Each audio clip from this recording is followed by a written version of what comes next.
Cet avion va bientôt décoller pour Mexico, en partie grâce à des frites. Oui, oui, des frites de fast-food. Combien de tonnes dans cette avion alors en carburant 70 tonnes. 70 tonnes, oui. 70 tonnes de carburant, dont 1,5 tonne à partir d'huile de friture usagée. Son avantage, il émet 80% de CO2 en moins. Au départ de l'Europe, il y aura au moins 2% de carburant d'aviation durable qui sera incorporé dans nos avions. À partir d'huile de friture notamment. Exactement, c'est du carburant qui est fabriqué principalement à partir d'huile de friture.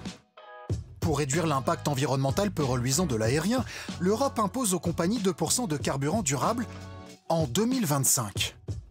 Ce sera 6% en 2030 et même 70% en 2050.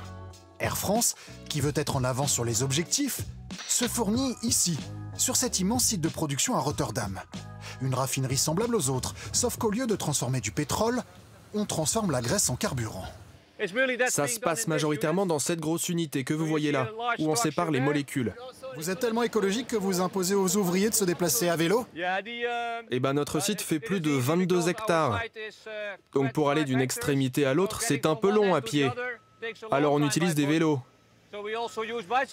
Mais par honnêteté, je suis obligé de vous dire qu'on utilise quand même un peu des machines.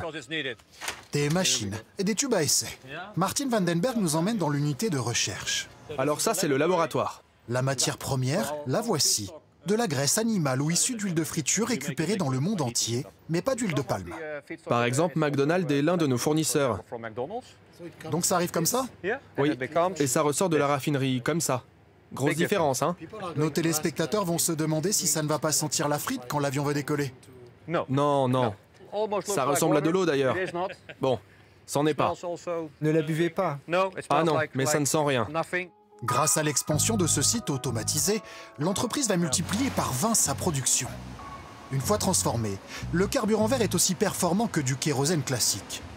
Sauf qu'il coûte 3 fois plus cher aux compagnies. Car la raffinerie achète sa matière première à un prix démentiel. 1 litre d'huile de friture coûte le même prix qu'un litre de kérosène. Il y a 50 ans, on vous payait pour prendre de l'huile usagée parce que les gens voulaient s'en débarrasser. Aujourd'hui, c'est le contraire. L'huile de cuisson a de la valeur parce qu'on peut en faire du carburant et son prix s'envole. Et puis, il y a les investissements pour la transformer. Ça, derrière moi, ça a coûté des milliards d'euros. Des milliards, il en faudra encore pour développer d'autres filières vertes comme l'huile d'algues ou à partir de copeaux de bois.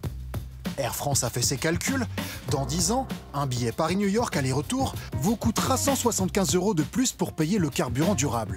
Mais l'un des moyens pour réduire la facture et surtout moins polluer, c'est d'avoir des avions moins gourmands. Dans l'usine du fabricant de moteurs français Safran, On a calculé le jeu, il est bon. 1000 personnes travaillent sur le moteur du futur. 20% de consommation en moins, mais sa forme va vous surprendre. Le retour de grandes hélices, sans carénage autour pour le rendre plus léger.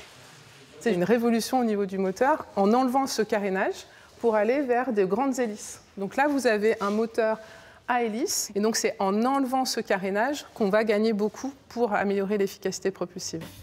Malgré l'arrivée du carburant vert, le secteur aérien ne devrait pas atteindre la neutralité carbone en 2050.